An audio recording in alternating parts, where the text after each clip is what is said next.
All right, one more loud case on this week, but also spread via social media like fire. Yulia Kabrinovich, she's a serviceman in our armed forces, and she's saying that her military career is probably over, her prison career is about to start.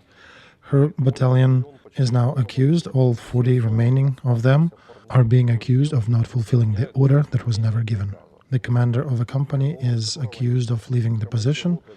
Spoiler alert here that this position that is in question has already been for a significant time deep within the enemy's occupied territory by the time it was abandoned.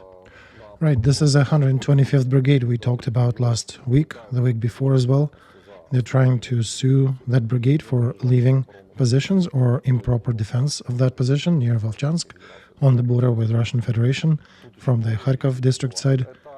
There are some new court investigations happening around it. Is it a new trend in our armed forces? No, this is not a trend, Nikolai. This is a systemic practice. It's just that they're so beaten up, our people, that they start talking about it. Yulia Kabrinovich is a senior battle medic. She was a volunteer since 22. She saved a lot of lives, and their detachment was given to another one. The problem is that when you're given to another detachment, you usually become a much less valued resource, and you're being wasted in the first turn. They were being wasted and spent, and then were accused in all these deadly scenes. And they were accused that they cannot hold a larger area with the remnants of their battalion.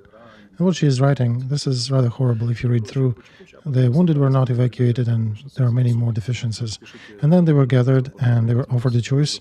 They either had to write a paper refusing from fulfilling the order and going to jail, or they would have to go and take back certain positions occupied by Russians with whatever they have left. And basically you'd go and die for trying to capture positions that are not possible to capture with this force. And this is unfortunately a typical practice. This is not a single screaming case that needs investigation. This is unfortunately a systemic issue. When the senior on the position is the senior tech and is senior medic, and then they're being told, hey, whatever is left, gather them and go fight. This is what we've been talking about in the first part. Listen, Alexey, when there are only 40 people or 45 people left of the battalion, this is not exactly a battalion, right? This is not even a company. This is just a couple of platoons. Right, it is not even a battalion. And if they had at least 50% saved, they could have been refitted with new people and it could have become a new battalion. But since they're being erased down to zero, then they have to recreate a new battalion with people who do not have enough experience. And those who perhaps have survived the previous grinder are not enough to recreate the traditions, experience, and teach the new people. And that's what's happening in our military. This is exactly how Russians are fighting. They don't have enough time to aggregate experience and to transfer it because they get killed sooner than that. On the operative level, they manage to accumulate some experience, but on the tactical, they fail to. So we've been holding for a while because we had very well-prepared infantry on a lower level, and they were not being spent down to zero. Unfortunately, now we're trying to plug the holes with them, losing and grinding them down to zero. And we're being told that Ukraine is not Russia. Why? Because the parliament has not voted for that in time. And this is an endless idiotic circle. Well, listen, in the previous stream you set the framework and you did ask the question whether all that means that we're moving towards defeat.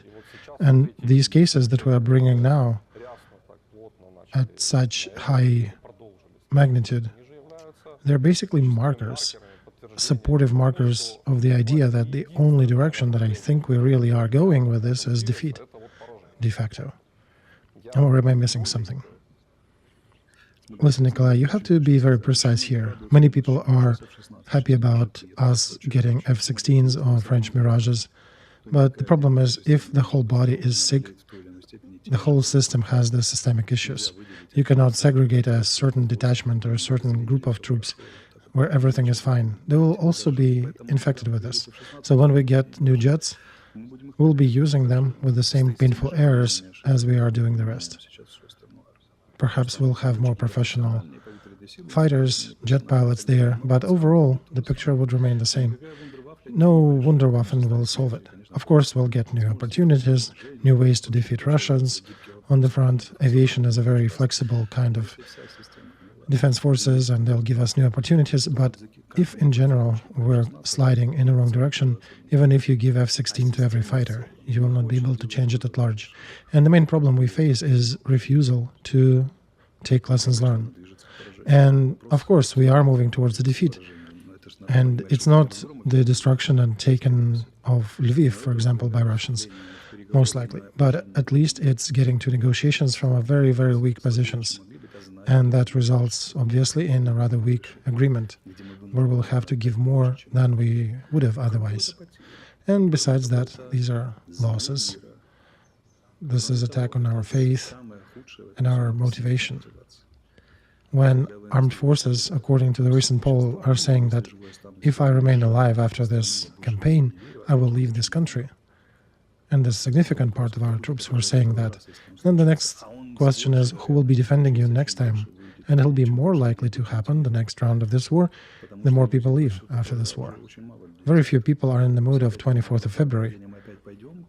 They're saying that, indeed, maybe for the first 5 weeks we'll fight heroically and we'll defend our homeland, but after that, our failing system will take over. And this is the problem. All this fuckery is demotivating our people, is demotivating those who will have to go and fight, take arms and go into a trench.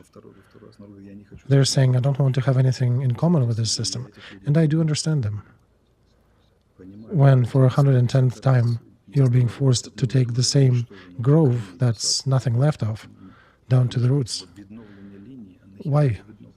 Why are we wasting lives? Is our task to disrupt the enemy's offensive and destroy them, or to take a grove? Armed science has not developed a goal or task of holding a line or capturing a grove. Not a single military book on strategy would have that, or tactics. But that does allow some of our commanders saying that, well, we straightened the line, and please report to the president that we did. My question is, why are we doing it? What for?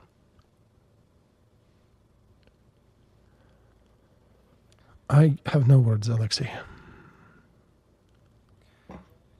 You also analyze here, there is some movement at large.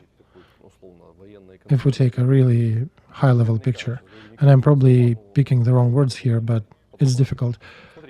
What do I mean? We do have some breakthroughs with hitting targets on the territory of Russia with our UAVs. We are using our own produced equipment on the territory of Russia. Long range, hitting some strategic points, or maybe strategic is the wrong word here. Yeah, this is a bit an overuse of this word. Although when we hit Novorossiysk refinery and loading facility, that definitely is a strategy, where they have about 50% of their oil products being exported from. So where I'm leading to with this is that we do have some conscience, hopefully, where we can present successful actions. There is some health in our body still, among the trash and other things that we've been discussing. And I don't know how to gauge it. Is it 80% of trash and 20% of healthy? But these healthy do exist, and they likely, very much likely, to be sanctioned by President for their actions, being ordered by President to carry these out. So apparently where we can prove to a president that we can use the situation to produce quick result, and he would confirm that. We succeed in this, but wherever it's a big mass of people, he somehow relies on the cadre knowledge that is supposedly going to replicate itself, and I think in his understanding, replacement of Zaluzhny to Syrsky would have probably only stabilized the situation to a high degree. Army would be more effective and more manageable. And in reality, it turned out to be the opposite. Perhaps there is nobody to tell the president that other qualities are more important in this, and these are the qualities, and perhaps it would include the growth of officers' schools. Right, Nikolai, if we had that group of generals that I talked about, ex-commanders-in-chief, you cannot take all of them, only those who had experience of serving through the whole rank, from bottom to the top. And I would also implement a system so that they would not know who voted for whom. Basically give each of the candidates a list of other candidates and let them select several. And the ones that will be selected by most would be the ones to go and comprise the body of this council. They would be the ones who could explain to the president what and how needs to be done. But you need political will to create such an organ. Do we have it? Or at least an understanding that one needs to create that. So you're guiding me to a thought that there is no understanding? Right, or somebody needs to explain to a president that such an organ also is known as apparat of the headquarters, of the general command. But it also has to exist outside of the branch, outside of the current flow of power. They have to be their own organization to be able to say that this is lies, they're trying to deceive you here, this one is trying to earn him medal for insignificant action, and this one is an important suggestion. We need to pay attention to this, and we need to emphasize it. This will empower effectiveness and everything. So we'll need this organ to facilitate the growth of effectiveness in our troops. Because in the meantime, when our army people are sitting there and talking to a president and saying what's going on and how is it going on, he unfortunately doesn't have even an advisor who can comment on this and who can explain what is correct, what is not being presented to him. And this is definitely a disease of our leadership. It is a skill of a good leader to have alternative sources of information that would show where the deceit is, where we have systemic issues, where we have systemic blindness, and to find a way to make sure that the general command would be capable to carry out certain decisions. When the president suggests and says, okay, you need to do this based on the advisory of these generals. If they put Muzhenko in that system, good luck to our commander-in-chief deceiving him and explaining him that their fighting is the most effective way to do it. Or perhaps Popkov, who went all the way from the soldier to the top commander of our army without missing one. Those would be great people to be present in such an apparatus and to be given some controls to ensure that our army is effective. But one would need to gather them, to hear them out, and to provide additional tools to make sure that their suggestions are heard and implemented. Who, when, and where. For 2.5 years, we've been seeding our people, just wasting them in those groves without any reason. And this is a decision that has been called upon to life by current situation. Many people acknowledge that it's important, yet it hasn't been done. And you don't even need to be Napoleons throughout the army. Just be more effective than the enemy. Well, Alexey, this story, I think, is also a part of a training, of informational component. There's a huge number of people who supposedly are being hidden in the armed forces into some information services or other places to help them evade the draft or serve in a lighter fashion. But then they undervalue the necessity and the value played by information part of the military. Right, Nikolai, in modern warfare, informational component is one of the most important. However, not comfortable it makes those of our fighters who are actually in the trenches, in the bushes, fighting now. Communication is paramount, and you need to know how to communicate to your troops, to your country, and outside of your country. First of all, you need to make sure you motivate your people, those who fight, those who produce, those who work in diplomacy. But even in this, we have significant issues. Everything is very disturbed. And this inability to draw conclusions and to change things, this really shatters me. This is just some tragical comedy looking at that. Us standing, declaring that we are the brightest, the smartest, the strongest. The only problem is that we get more and more flags in our cemeteries. And I keep saying, we need to change something, right? This is not right. And I am a good student of history, but I cannot remember a single army somewhere that would completely neglect stories from the wars that it is conducting. Many armies learn how to derive lessons from others' wars.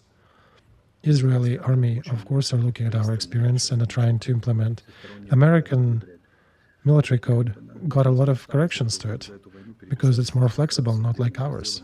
It keeps changing, and they keep updating it. It's only in our country that nothing changes at large. Of course, you can bring an example that, look, some detachments start fighting differently. Sure, you can find some good examples where there would be a good school, good training, UAV group that is super successful, perhaps a school that trains young officers as well. But where are the changes on the system level, on the state level?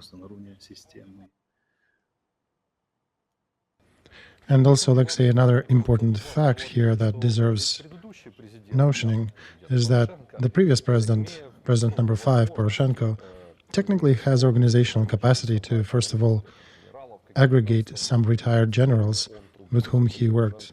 Let's say Muzhenko, he was a general under him, right? A commander. Nikolai, no, Muzhenko was always in a very difficult conflict with Poroshenko, and only for political reasons he did not remove him. Poroshenko actually served a big negative role in processes around Muzhenko because he was pushed out of the military system without being able to share his experience. Here I'll give you just one example. When he started commanding with a very hodgepodge group of troops back in 2014, he tried to aggregate that to the cadre system by 2016. We barely reached it then, and then he was removed and everything fell apart again.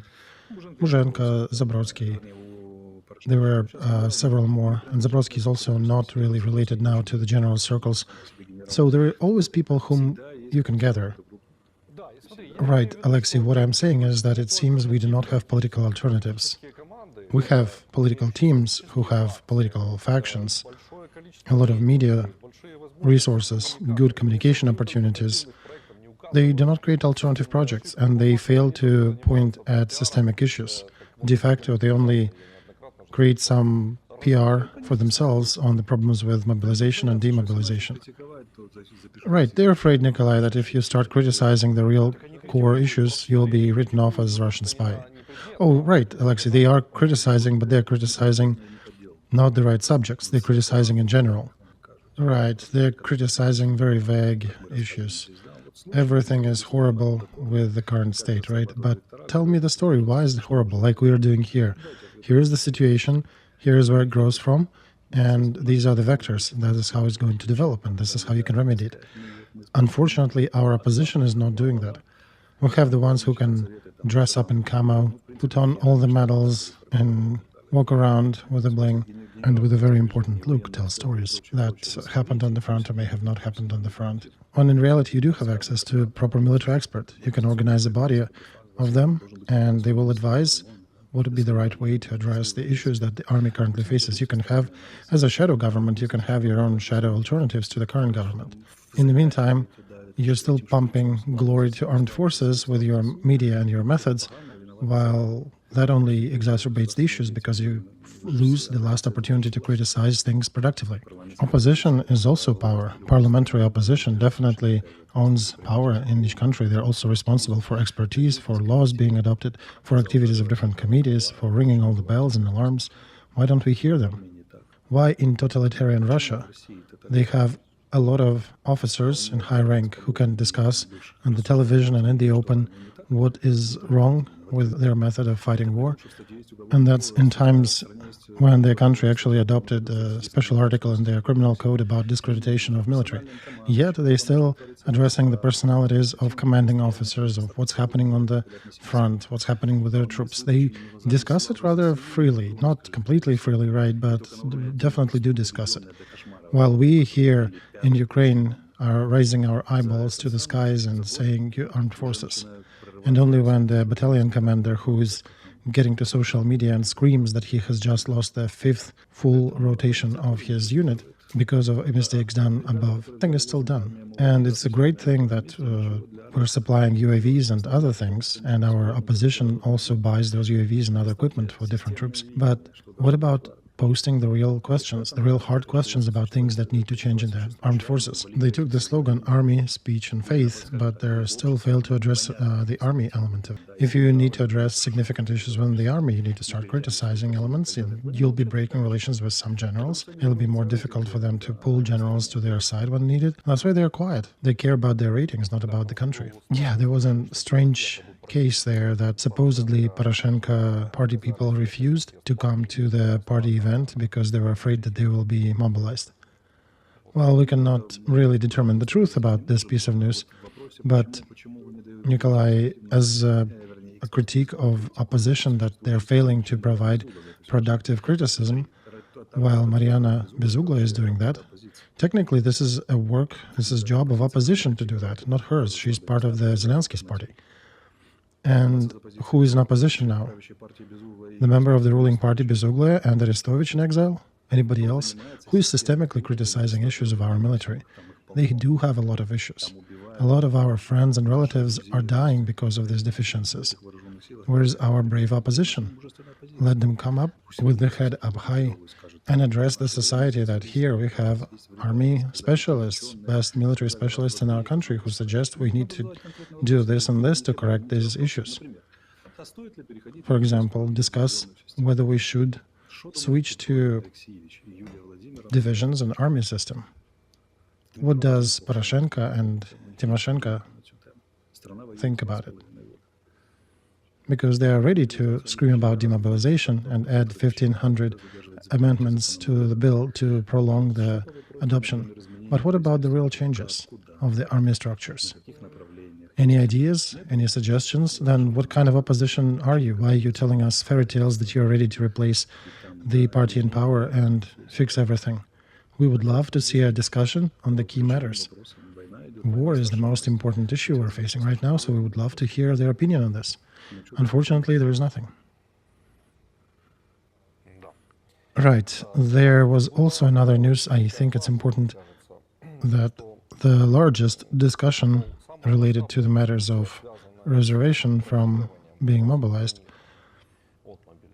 was related to the representatives of different enforcement agencies, like police and such.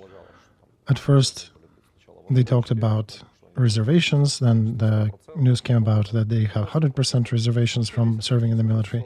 Now I think the number is 90%. And we do have an opinion in our society that all the employees of these enforcement agencies need to be sent to the front, because these are people who know how to use arms to some degree, and they were trained at the expense of our country, so they would be more valuable there than other draftees. Well, Nikolai, this is a short-sighted point of view, because there's a huge difference between patrolling the street and fighting in the trench in the large-scale warfare.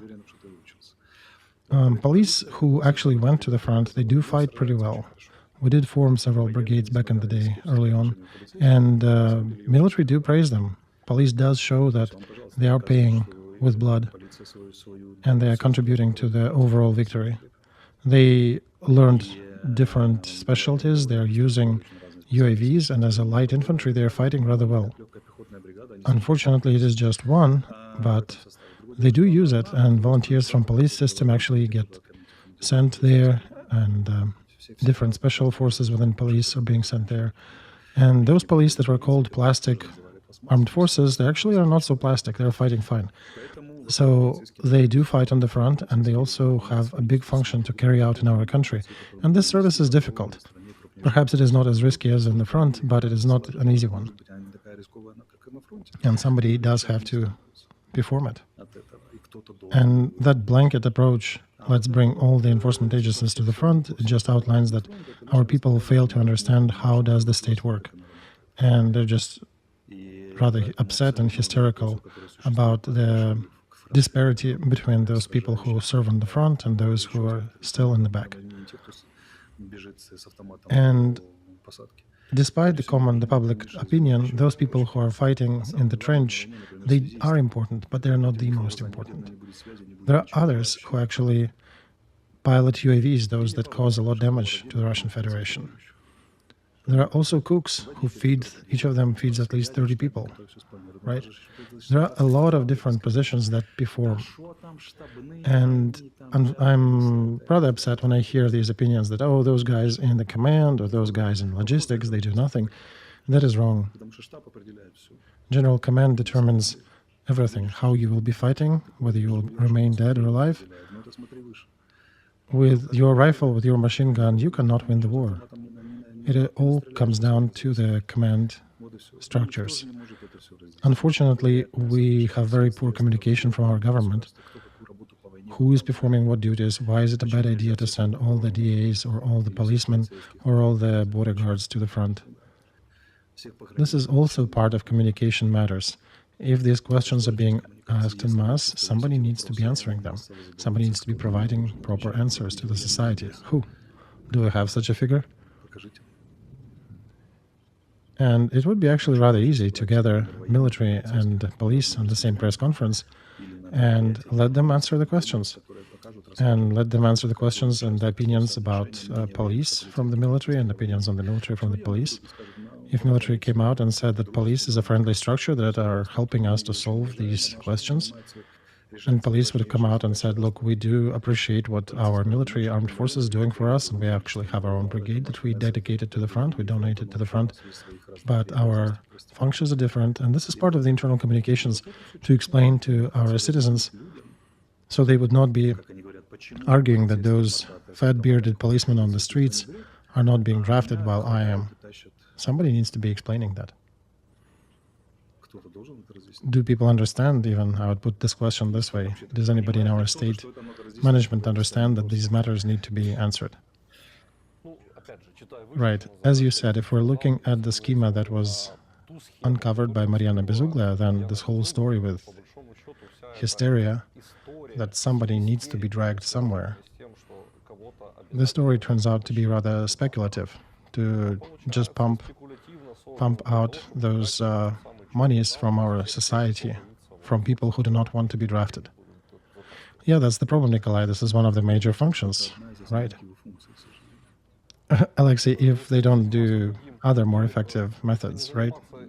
As we talked about information politics, how many ways to conduct these communications do we have? How many channels and specialists do we have who could be doing that?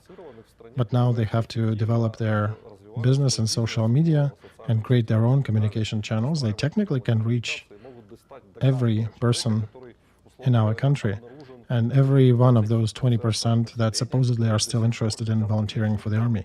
Problem as I see it is we have not established comm channels to them. It is not clear how to communicate to them, how to get to them, and also we fail to present them with a proper opportunity to serve.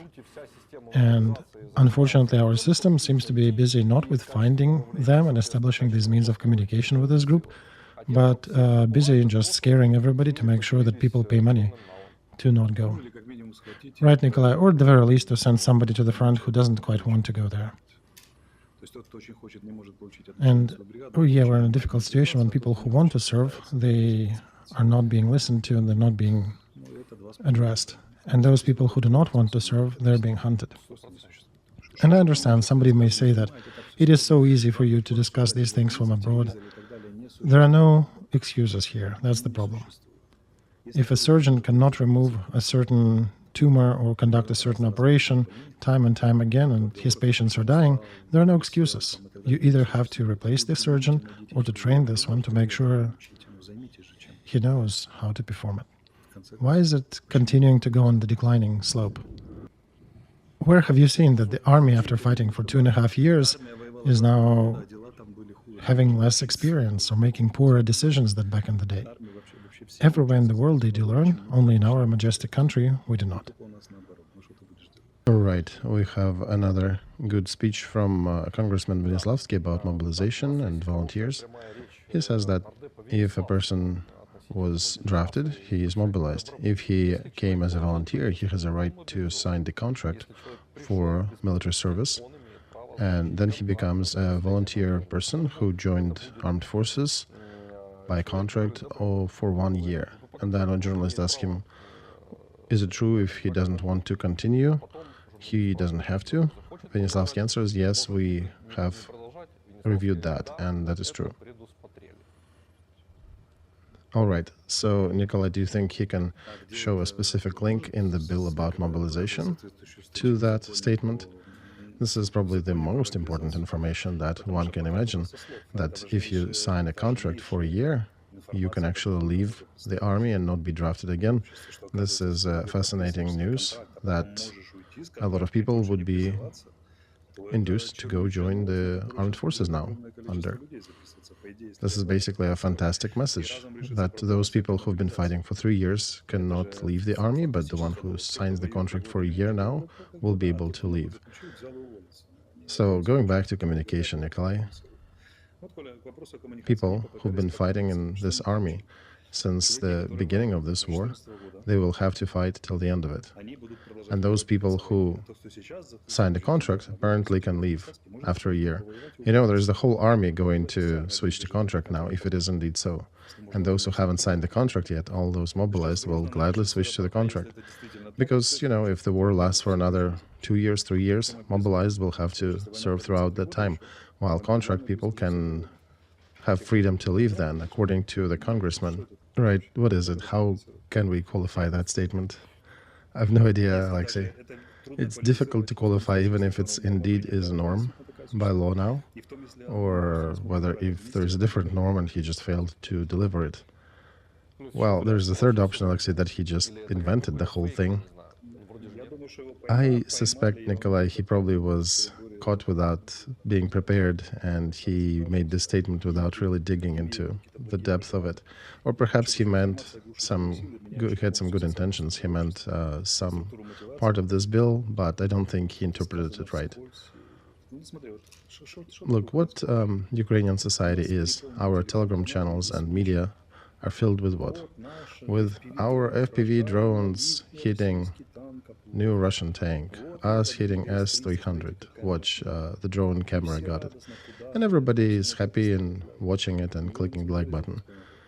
As if, you know, we didn't have enough of that over the 2 years. But the news that congressman, a former representative of president in our Congress, a figure who I think is also included, need to verify, in the Committee for Defense, he delivers a news that could possibly change the motivation structure of the whole society and the whole armed forces, and basically presents fundamental change to one of the key points of life in Ukraine.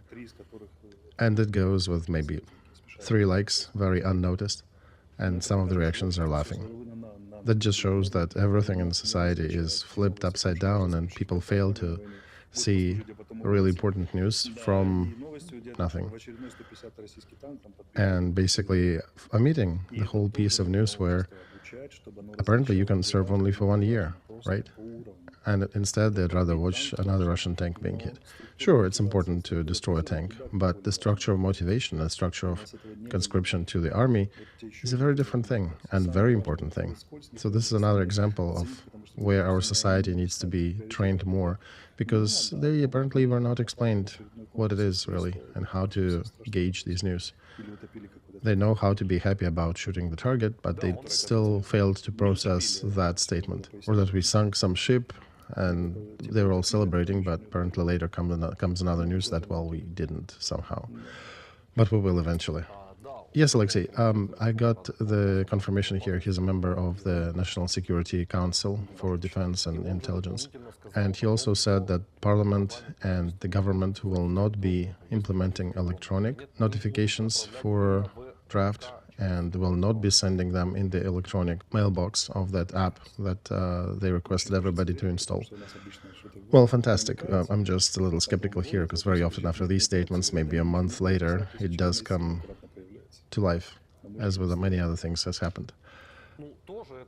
Right, so his statement here also goes against the statement made by the drafting commission. True. True, and who's in charge of communicating in this country, and how are they carrying out this duty? Mikhail, are you tired there, or things don't work anymore, or maybe they withdrew your responsibility for that? Wink at us? Give us a sign? Do you mean Podolyak? Yes, I do. Yeah, show us a hand and put a dot on it. We'll know that something is being done to you against your will. Is he the only person who is leading this communication effort? He was always the senior in that communication vertical. Can he communicate military aspects?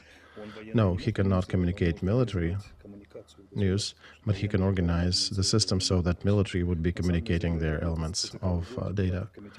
Unfortunately, we have congressmen communicating one thing, military communicating another. different committees and drafting commissions communicating the third. That's not exactly how it should be. All right. There was another important news, I think, that deserves communication. Security Service of Ukraine has detained an ex-congressman who set a scheme and allowed her to earn up to $100,000 a month, a scheme that allows people to avoid a draft. That was a people's deputy, an ex-congressman from the party Self-Help. Sasvoyenko is her last name, as I remember. Oh, right, Nikolai. So Self-Help and also the party Voice, how did they become known during their times in service? First of all, they were known when they played a role in detainment of 17-year-old guy in Lvov for singing songs of Viktor Tsoi. They engaged local police, local criminality to enforce that. Supposedly because he was just singing the songs of, in Russian language, of a Soviet author, if anything. And then these were the people who were gathering 29 congressmen to conduct an attack on Arestovich, that we all know, and basically still stomping to arrest me as soon as I crossed the border of Ukraine. And they're also engaged now in helping people to dodge the draft. Anything else we noticed? Right. Kila Rudek was also a politician of a year, and the Voice quarreled amidst themselves and split into two factions. That's all we know about these parties. What other good things did they bring to the people? Well, the thing is that Self-Help doesn't even exist as the structure anymore. Well, it doesn't, right? It dissolved, but it's the same story, it's the same people. And it's a betting on the young liberals, Stanford-prepared liberals. We had that trend for a while.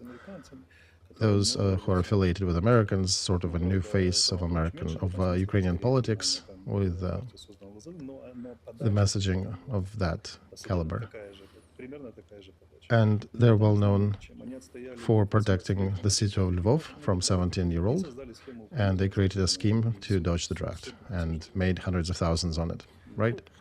Well, listen, Alexey, I don't have any personal preferences about Self-Help and their activities, but I do want to highlight that this schema is something that highlights how different people involved in our ruling structures make money on our citizens who are seriously concerned and not ready to make certain life and death decisions. You know, yesterday there was gas with 30 people that broke through the border near Tisa River under the risk of being shot at by the border guards. And somebody wrote a good comment on this, that these people should become stormtroopers. Everything is great with their fearlessness and readiness to action and motivation. But unfortunately, they're moving in the wrong direction across the border. So let's say the truth. Ukraine is a country with dual or triple morals, or a lot of immorality otherwise. Formally, everybody supports fighting. Informally, our congressmen and others, members of state, they create different schemas to avoid the draft and to make money on it. And everybody, they are also posting everything in the social media that glory to the armed forces. Yet it's definitely considered to be a success when one manages to get a reservation from the draft. And one thing when it's, you know, the grassroots movement, when the government fails to explain to people the proper routes and give good motivations and all that. But the other thing is when the statesmen actually aiding in creating these great schemas, that again reveals the state of our moral health in the country. And there are millions of ones like that. There are a lot of schemas like this. She just probably didn't share with some important people and they leaked information on her. Right, so at large, Alexey, the whole story should be rather well known, right? And all the other words about mobilization, reservations, and drafting commissions, everything that we hear, they're just 100 ways to make sure everybody gets drafted, right? The government indeed wants to reach to each of the possible servicemen 3 times at least. A good example is a story with penalties. If you do not refresh your data, you will be penalized, right? And there is still no answer how many times they'll be penalizing people. And I do have a question. Do you have a legal education, Nikolai? No, no legal on mine. Okay, then a question to the lawyers who may be watching us. How many times can you be punished for the same administrative violation according to law? Once, right? As much as I remember. But this is not explained in the communications. They're saying that they'll be blocking your accounts for failure to pay penalty. So you'll be eternally punishable and eternally punished. And then, okay, and then criminal responsibility comes. What if the person manages to refresh the data somewhere between the paying the penalty and the criminal charges?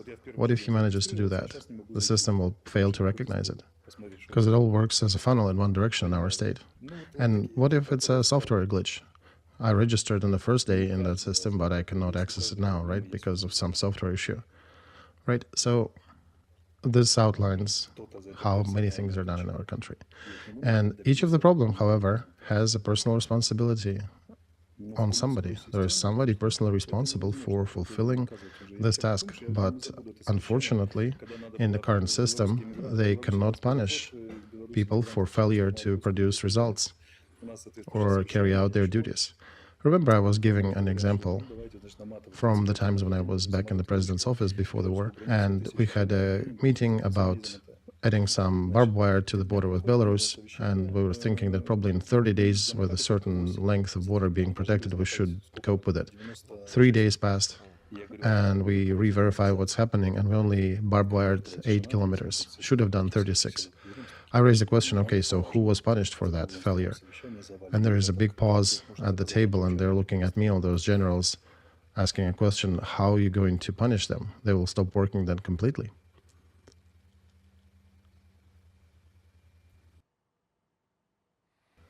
And just like on the front, if there is a fella making bad decisions for 2.5 years, I cannot punish him. You know, we were friends, we had the same parties. Yeah, he's making bad decisions, but I cannot punish him, right? So he'll continue basically murdering people at the front. And there is nobody who can use legal system to kick this one out and bring another one in, who probably could make better decisions. Yeah, one wants to leave that place. One of the leaders of our country, the head of People's Deputies, Daniel Getmantsev, managed successfully to send his son to study to Britain for 1.25 million hryvnias a year, and is rather mum about the question whether his son is on the military registration list. And this is about the element of news where people under 18 need to come back to Ukraine to get their passport if they were studying abroad, and after that they should not be allowed to leave the country. Right, and I do hope that father, who is the head of such a committee, might actually stir something and start perhaps a legal initiative to allow young students to come back to country, get the documents, and then go back and continue studies. And I hope his son will get a chance to demonstrate that he is following the laws of Ukraine and not setting his dad in a bad light. Right? We'll all see that. I do hope that to be right?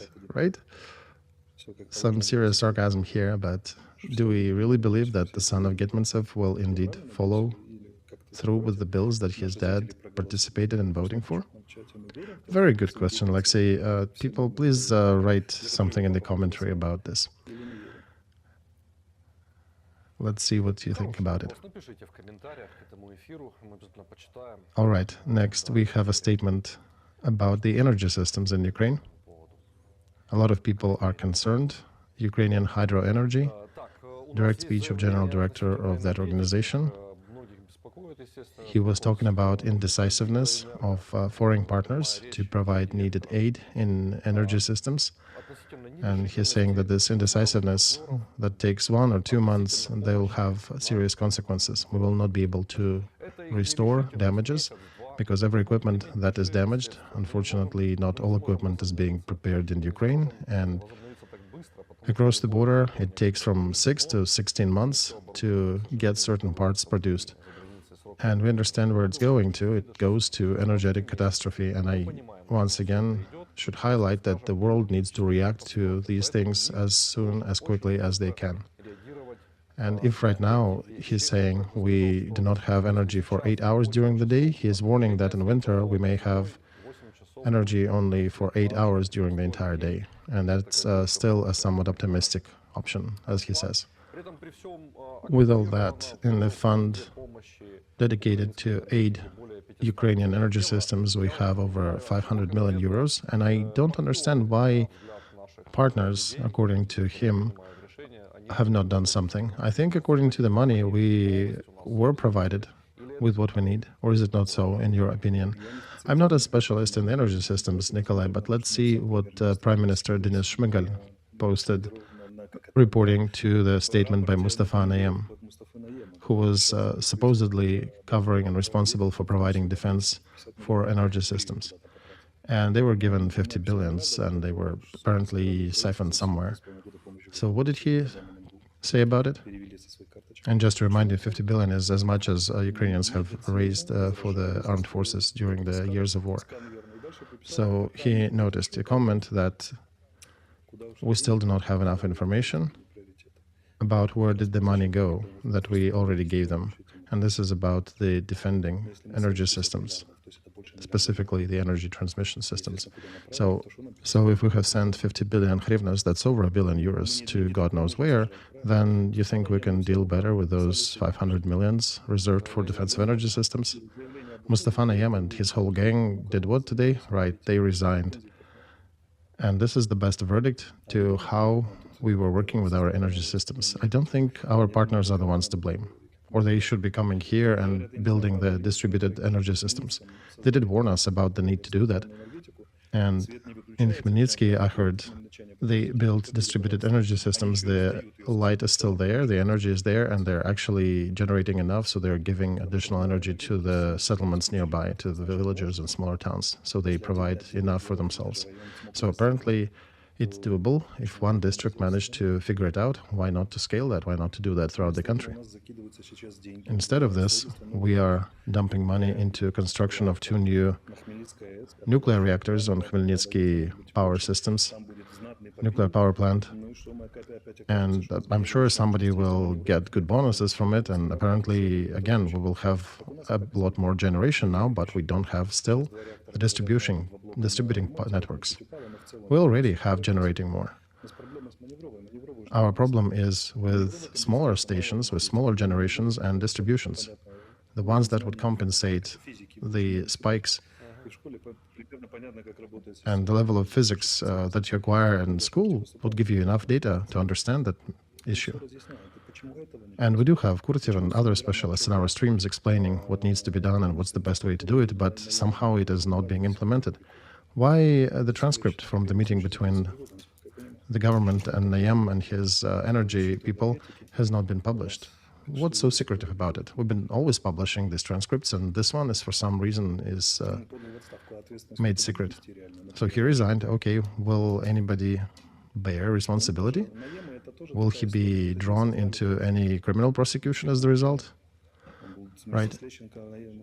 You know, the family of Nayems were made into political figures. He was with Lyshenko. Mustafa was an investigative journalist initially, then he was in Poroshenko faction, then he left it. His brother is a wounded war vet and was leading the attorney group. And his attorney is getting caught at the giving the bribe of 200,000. And then this group is posting how they are supportive of his brother.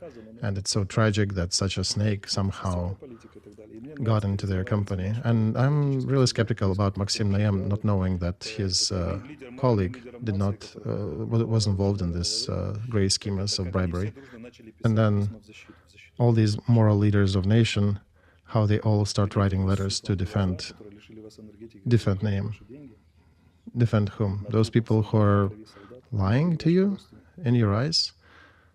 Those who stole your money on the blood of soldiers, and the country is going to suffer for that? Whom are you defending now? What if indeed we discover that these are the facts, these are the documents, that's where the money went to, and they were stolen? You'll be mum again, quiet again, like Poroshenko is still quiet about Knyazhitsky. Knyazhitsky is still writing posts on Facebook, actually subscribe to my statements, I think, to keep an eye on Arestovich, right? Surprising for me, etc. Why are we not talking about real problems? And instead of that, they'll be all giddy about FPV drone destroying Russian tank and forgetting all these real pressing issues. We get messages. What can simple people do? Well, first of all, start noticing what's happening in your country. Don't run around like sheep, going from one bright news to another bright news. Oh, there is smoke over Belgorod. Oh, we shot the tank. Oh, we destroyed a vessel. Do you not understand why that is permeating the media? Of course, it should be to a degree. But meantime, where are 50 billion that were supposed to protect your energy systems? I would say it's more important issue than a destroyed Russian jet. What can a simple citizen do? Start thinking, start using your head. You're being given some moral authorities of nation, 18 out of 20, you don't even know who they are. I'm telling you that these are so-and-so, and then people come out and support them to defend really, really corrupt elements. The same Nayams, they're really a corruption family. We're trying to highlight that to our people, but still a lot of them talking about moral authority. And that's what defeat is combined from lack of ability to define the truth, to define the major and the most important things. Chechen's saying is so correct, saying that a man is the one who knows his enemy. Do you know how a lion is different from a dog? If you throw a stick at a dog would be looking at a stick. A lion would be looking at the one who throws the stick. Don't be dogs and jackals. Be lions. Look at the ones who are throwing it. Do not let your eyes be shut. Do not let yourself be turned away from important news. Understand that it's more important if you have electricity this coming winter than some random destroyed jet. Create a public opinion. Ask questions. Make sure to ask your congressman. Write commentary. You have now social media. Before, you could only vote, right, from time to time. Now you can actually group together, you can organize.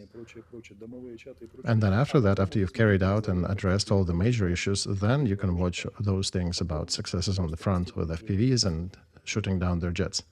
As Napoleon said, the last judge is public opinion. So please form it. This is something that you own. This is in your head.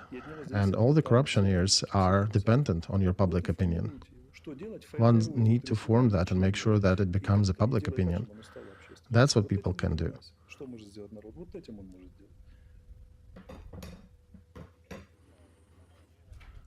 All right, it's a good time to remind that we are conducting a fundraiser for armed forces. Under that stream, as many others, we are supporting 82nd Brigade, paratroopers, Storm Brigade. We have some people fighting there from my school, Apiron. They're gathering money for radio. And I do ask our viewers, it's not just our soldiers, it's also our soldiers and very close friends.